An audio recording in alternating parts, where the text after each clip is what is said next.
On another matter, over the past few days, Director of National Intelligence Tulsi Gabbard has unveiled shocking new evidence that former President Barack Obama and top aides in the Obama administration conspired to subvert President Trump's 2016 election victory and undermine the democratic will of the American people. While publicly pretending to engage in a peaceful transfer of power, in private, former President Obama went to great and nefarious lengths to try to sow discord among the public and sabotage his successor, President Trump. The new evidence released by the Director of National Intelligence, who is here with me today, confirms that the Obama administration manufactured politicized intelligence, which was later used as the justification for baseless smears against President Trump in an effort to try to delegitimize his victory before he even took the oath of office.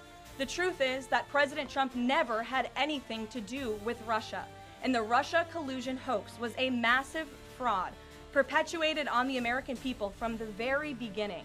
And the worst part of this is Obama knew that truth, and so did all of the other corrupt officials involved in this scam, including former CIA Director John Brennan, former Director of National Intelligence James Clapper, former FBI Director James Comey, former Deputy Director Andrew McCabe, and many others.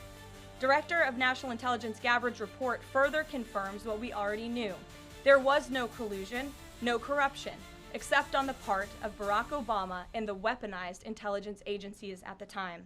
The Russia hoax was a blatant lie, all ginned up by Democrat political operatives that were signed off on by then President Obama and leaked to the news media to launch a years-long witch hunt against President Trump and his first administration. Allies of the president, including his own son, Donald Trump Jr., were disgustingly smeared as Russian assets, and some even had their lives destroyed because of this vicious lie. The president's first 2 years in office had this fake distraction hanging over it, and endless resources, time, and political capital were spent having to debunk these lies from the highest levels of our government. Now, nearly 10 years later, thanks to the declassification of documents by Director Gabbard, the truth has finally come to light. And this truth vindicates President Trump, his family, and his many allies and associates who were smeared with defamatory lies. President Trump was right from the beginning about all of this, and we are grateful that justice can be served. Now, we have even more damning evidence implicating those who tried to sabotage a duly elected president and did grave material harm to our republic.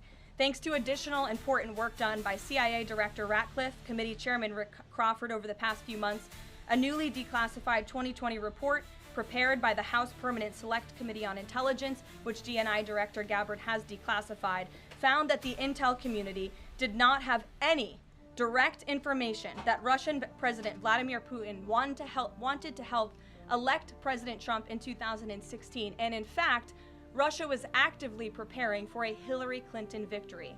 But at the unusual direction of Barack Obama at the time, the intel community published implausible intelligence suggesting otherwise. Why? To sabotage the incoming president. This is truly one of the greatest political scandals in American history. And reporters at legacy outlets, some of which are sitting in this room today, like the New York Times and the Washington Post, were ridiculously awarded Pulitzer Prizes for their perpetuation of this hoax. It's well past time for those awards to be stripped from the journalists who received them.